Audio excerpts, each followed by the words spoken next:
नमस्कार, चंडीगढ़ से आपका स्वागत है। मैं हूं आरजू। आइए सबसे पहले नजर डालते हैं कुछ अहम खबरों पर। देश में कोविड से ठीक होने की दर बढ़कर हुई 94.55%। कल संक्रमण के 92,596 मामले हुए दर्ज। चंडीगढ़ में भी कोविड संक्रमण के नए मामलों में आ रही है कमी। भारतीय खाद्य निगम ने प्रधानमंत्री गरीब कल्याण अन्न योजना के तहत राज्यों और केंद्र शासित प्रदेशों को निःशुल्क उपलब्ध करवाया 69 लाख टन अनाज। योजना की अवधि बढ़ाई गई दीपावली तक।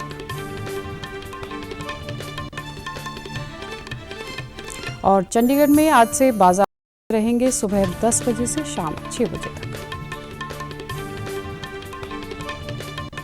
अब समाचार विस्तार से। स्वास्थ्य मंत्रालय ने कहा कि देश में पिछले 24 घंटे में कोविड संक्रमण के 92,596 मामले दर्ज किए गए और 1,62,000 मरीज ठीक हुए हैं।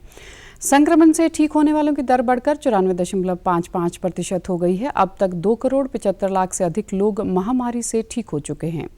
देश में इस समय संक्रमित लोगों की संख्या 12,31,000 से कुछ अधिक रह गई है। कल 2,219 लोगों की मौत होने के साथ ही इस महामारी से मरने वालों की संख्या 3,53,528 हो गई है। भारतीय आयुर्विज्ञान अनुसंधान परिषद ICMR ने कहा कि 37 करोड़ 1 लाख नमूनों की जांच की जा चुकी है। कल 19,85,967 नमूनों की जांच की गई। कल चंडीगढ़ में कोरोना के 71 नए मामले दर्ज किए गए, जबकि 5 व्यक्तियों की इस बीमारी से मृत्यु हो गई। इस समय शहर में कोरोना की बीमारी से 685 मरीजों का इलाज चल रहा है। अब तक केंद्र शासित प्रदेश चंडीगढ़ में इस बीमारी से कुल 60,778 लोग प्रभावित हुए हैं। विश्व के सबसे बड़े टीकाकरण अभियान के देश में अब तक 23 करोड़ 90 लाख से अधिक कोविड टीके लगाए जा चुके हैं। कल 27,76,000 से अधिक टीके लगाए गए। चंडीगढ़ में भी कल 54 स्थानों पर कोविड-19 से बचाव के टीके लगाए गए। कल कुल 1,360 टीके लगाए गए। अब तक केंद्र शासित प्रदेश में 3,84,444 टीके लगाए जा चुके हैं। टीका लगवाने वालों ने डीडी न्यूज़ चंडीगढ़ से अपने विचार साझा किए। फाइनली वी आर वैक्सीनेटेड, तो अच्छा लग रहा है। तो जैसे सेकेंड वेव चल रहा है, सो वी आर एज्यूमिंग कि थर्ड वेव भी आएगा। सो इससे अच्छा है कि प्रिकॉशनरी सारे वैक्सीनेशन ले ले एंड आप खुद को भी सेव करें और सोसाइटी को भी सेव करें। इसी दौरान सरकार ने कहा कि इस वर्ष दिसंबर के अंत तक 44 करोड़ कोविड टीके उपलब्ध होंगे। नीति आयोग के स्वास्थ्य सदस्य डॉक्टर VK पॉल ने कहा कि सरकार ने 25 करोड़ कोविशील्ड और 19 करोड़ कोवैक्सीन खरीदने का आदेश दे दिया है। उन्होंने कहा कि सभी आयु वर्ग के नागरिक निःशुल्क टीकाकरण के पात्र हैं। डॉक्टर पॉल ने बताया कि सरकार ने 30 करोड़ बायोलॉजिकल टीके खरीदने का भी आदेश दिया है। ये टीके सितंबर में उपलब्ध होंगे। केंद्र सरकार वैक्सीन विनिर्माता से 75% कोविड टीके प्राप्त करेगी और ये टीके राज्यों और केंद्र शासित प्रदेशों को निःशुल्क प्रदान किए जाएंगे। देश भर के सरकारी टीकाकरण केंद्रों पर सभी नागरिकों को निःशुल्क टीके लगाए जाएंगे। केंद्रीय स्वास्थ्य मंत्रालय ने कल राष्ट्रीय कोविड टीकाकरण लागू करने के लिए संशोधित दिशा निर्देश जारी किए। ये दिशा निर्देश 21 जून से प्रभावी होंगे। दिशा निर्देशों के अनुसार राज्यों और केंद्र शासित प्रदेशों को जनसंख्या, बीमारी और टीकाकरण की प्रगति के आधार पर टीकों का आवंटन किया जाएगा। दिशा निर्देशों के अनुसार निजी अस्पतालों को वैक्सीन विनिर्माताओं से कुल टीकों के उत्पादन का 25% तक सीधे प्राप्त करने का विकल्प प्रदान किया गया है। निजी अस्पतालों के लिए टीकों का मूल्य वैक्सीन विनिर्माता तय करेंगे और निजी अस्पताल अधिकतम 150 रुपये प्रति खुराक सेवा शुल्क के रूप में ले सकेंगे। राज्य सरकारें इसकी निगरानी करेंगी। भारतीय खाद्य निगम FCI ने प्रधानमंत्री गरीब कल्याण अन्न योजना के तहत राज्यों और केंद्र शासित प्रदेशों को 69 लाख टन अनाज निःशुल्क उपलब्ध करवाया है। उपभोक्ता कार्य मंत्रालय ने कहा कि पंजाब और चंडीगढ़ समेत 13 राज्यों और केंद्र शासित प्रदेशों ने मई का निर्धारित अनाज ले लिया है। प्रधानमंत्री नरेंद्र मोदी ने राष्ट्र के नाम संबोधन में कहा था कि प्रधानमंत्री गरीब कल्याण अन्न योजना की अवधि दीपावली तक बढ़ा दी गई है। अब 80 करोड़ से अधिक लोग नवंबर तक हर महीने मुफ्त अनाज ले सकेंगे। योजना के तहत परिवार के प्रत्येक सदस्य को 5 किलो अनाज दिया जाता है। केंद्र शासित प्रदेश चंडीगढ़ में भी यह योजना सफलतापूर्वक चलाई जा रही है। खाद्य एवं आपूर्ति विभाग की निदेशक नितिक पवार ने डीडी न्यूज़ चंडीगढ़ से बातचीत करते हुए योजना का ब्यौरा दिया। हमारे यहाँ 61,000 के करीब परिवार हैं जो DBT बेनिफिशरीज हैं हमारे। उनको हम DBT बेनिफिट तो उनके अकाउंट्स में दे ही रहे हैं। उसके अलावा हम ये फ्री फूड ग्रेन्स दे रहे हैं PMGKY 3 स्कीम में। प्रति बेनिफिशरी 5 किलो उसके हिसाब से 10 किलो प्रति बेनिफिशियरी को मिल रहा है मई और जून महीने के लिए। करीब 50,000 से ज़्यादा परिवार हम कवर कर चुके हैं। 83% डिस्ट्रीब्यूशन हमारा कंप्लीटेड है और अभी डिस्ट्रीब्यूशन जारी रहेगा। और इसी बीच एक और अच्छी खबर बेनिफिशरीज़ के लिए आई है। पीएम मोदी ने अनाउंस किया है कि PMGKY 3 जो है वो एक्सटेंड हो रही है, नवंबर तक जा रही है। तो मुझे लगता है कि जो हमें लोगों से इनपुट भी मिला है और जो हम देख रहे हैं, इससे बहुत ज़्यादा बेनिफिट हो रहा है हमारे बेनिफिशरीज़ को। वितरण, खाद्य सब्सिडी, अंतर्राज्यीय परिवहन और डीलर का मुनाफा आदि का पूरा खर्च केंद्र सरकार उठाएगी। इसमें राज्य सरकारों और केंद्र शासित प्रदेशों का कोई हिस्सा नहीं होगा। चंडीगढ़ में अनाज प्राप्त करने वाले लोगों ने भी DD न्यूज़ चंडीगढ़ से बातचीत की। पहले भी हमें राशन मिला है और इस महीने भी मिला है। अगर आगे दीपावली तक ज़्यादा बेटर होगा। पिछली बार मिला था, आपकी बार लेने आए हैं। बहुत बहुत बहुत शुक्रिया जी। योजना के तहत परिवार के प्रत्येक सदस्य को 5 किलो अनाज दिया जाता है। यह अनाज राशन कार्ड पर मिलने वाले अनाज से अतिरिक्त है। केंद्र शासित प्रदेश चंडीगढ़ में कोरोना के कम हो रहे मामलों को देखते हुए प्रशासन ने बाजार को सुबह 10 बजे से शाम 6 बजे तक खुला रखने की अनुमति दे दी है। पंजाब के राज्यपाल और केंद्र शासित प्रदेश चंडीगढ़ के प्रशासक VP सिंह बदनौर की अध्यक्षता में हुई वार रूम बैठक के दौरान बाजार खुलने का समय बढ़ाने के साथ रेस्टोरेंट और बार को 50% क्षमता से सुबह 10 बजे से रात 9 बजे तक की खोलने की अनुमति दी गई है। शहर में रात 10 बजे से सुबह 5 बजे तक रात्रि कर्फ्यू रहेगा। रविवार को पाबंदियां पहले की तरह ही जारी रहेंगी। प्रशासक ने शादी और संस्कार में शामिल होने के लिए 30 व्यक्तियों को मंजूरी दी है।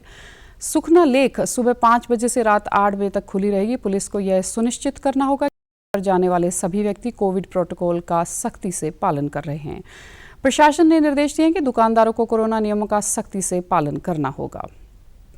हरियाणा के पंचकुला जिले के saint Vivekananda millennium school HMT township Pinjore ने एक चलते फिरते पुस्तकालय लाइब्रेरी ऑन व्हील्स की शुरुआत की है। विद्यालय के प्रधानाचार्य पीयूष पुंज ने इस प्रयास का उद्देश्य शिवालिक की दूर दराज की पहाड़ियों में बसे गांव के विद्यार्थियों को पुस्तकें पहुंचाकर उन्हें पढ़ने के लिए प्रेरित करना है।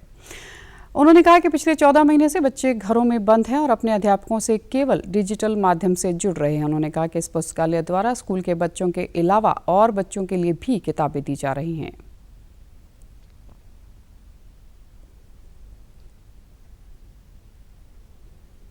तो हमने इसको लाइब्रेरी ऑन व्हील्स का विचार आया और उस लाइब्रेरी ऑन व्हील्स को मैंने अपने स्टाफ के साथ जब साझा किया तो उन्होंने बहुत अच्छे समर्थन के साथ इसको कार्यान्वित करने के लिए अपना साथ में सहयोग दिया और हमने ये एक लाइब्रेरी ऑन व्हील्स बनाकर जो उसके बाद हम अपने स्कूल के बच्चों के पास भी पहुंचे।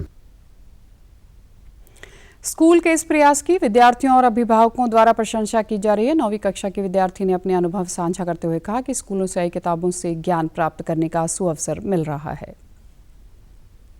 स्कूल 1 साल से बंद है, इसलिए हमें दूसरे स्कूल से किताबें देने आए हैं और वो हमें बहुत अच्छी लगी और हम उनसे बहुत अच्छे गुण प्राप्त करेंगे और हम आगे बढ़ेंगे। क्षेत्र के लोगों ने भी इस शुरुआत की सराहना करते हुए कहा कि बच्चे अब स्कूली किताबों के अलावा वे पढ़कर समय का सदुपयोग कर रहे हैं। के जरिए हमारे बच्चे थोड़ा टाइम निकाल कर किताबों का देखेंगे, इनका भी थोड़ा मन लगेगा इसमें। तो आपका हम यही है कि आपका बारी है कि आप यहाँ पे किताबें लेके आए हैं, हमारे बच्चे कुछ सीखेंगे। क्षेत्र के लोगों और स्कूल के अध्यापकों का कहना है कि इन पुस्तकों में कुछ महान लोगों की जीवनियां हैं जिससे बच्चों को आगे बढ़ने की प्रेरणा मिल रही है। अब खबरें फटाफट। नीति आयोग की रिपोर्ट में हरियाणा को सतत विकास लक्ष्य में मिला पहला स्थान। मंत्रियों और विधायकों ने मुख्यमंत्री को दी बधाई। पंजाब सरकार ने अंतर्राष्ट्रीय यात्रा करने वाले व्यक्तियों को कोविशील्ड टीके की दूसरी खुराक 28 दिनों के अंतराल के बाद देने का किया फैसला। पंजाब सरकार द्वारा सरकारी नौकरियों में दिव्यांगजनों का 4% आरक्षित कोटा सुनिश्चित बनाने किया गया फैसला। पंजाब सरकार ने अध्यापक राष्ट्रीय अवार्ड 2021 के लिए अध्यापकों से 20 जून तक ऑनलाइन आवेदनों की मांग। केंद्रीय पर्यावरण मंत्री प्रकाश जावड़ेकर ने एकल उपयोग प्लास्टिक 2021 जागरूकता अभियान की शुरुआत। कोरोना वायरस का खतरा अभी टला नहीं है, इसलिए सभी से निवेदन है कि बाहर जाने के समय मास्क जरूर पहनें, सामाजिक दूरी बनाए रखें, बार बार अपने हाथ साबुन से धोएं और सैनिटाइजर का इस्तेमाल करें। वैश्विक महामारी कोविड-19 जिसका कहर संपूर्ण मानव जाति को अपनी आगोश में ले चुका है, टीका या दवाई उपलब्ध होने तक महामारी के खिलाफ मानवता की जंग जारी है। ऐसे में सबसे जरूरी है सावधानी और बचाव। फेस मास्क रोकथाम का सबसे प्रभावी उपाय साबित हुआ है। विश्व स्वास्थ्य संगठन और विशेषज्ञों की शोध का भी यही निष्कर्ष है कि मास्क से मुंह और नाक को अच्छी तरह ढककर कोरोना संक्रमण को कम किया जा सकता है। कोरोना संक्रमण से बचाव के लिए मास्क पहनने के साथ ही जरूरी है मास्क को सही तरीके से पहनना। बहुत से लोग मास्क से नाक और मुंह को सही तरीके से नहीं ढकते हैं, जिससे संक्रमण का खतरा बना रहता है। बिना मास्क या फेस कवर के घर से बाहर निकलने की अभी कल्पना करना भी सही नहीं है। जुड़िए डीडी न्यूज की खास मुहिम मास्क अप इंडिया के साथ। मास्क पहने और नाक को अच्छी तरह ढके। अपने परिवार के सदस्यों और दोस्तों को मास्क पहनने के लिए कहें। Mask up India, mask up India. DD news के माध्यम से सबको बताना है, कोरोना को हराना है, मास्क जरूर लगाना है। मास्क अप इंडिया,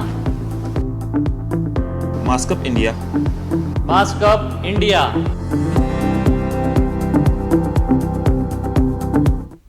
और आप हमारे समाचार YouTube channel DD news Chandigarh, Facebook DD news Chandigarh और Twitter handle DD news CHD पर भी देख सकते हैं। इसी के साथ चंडीगढ़ से समाचारों का सिलसिला समाप्त होता है।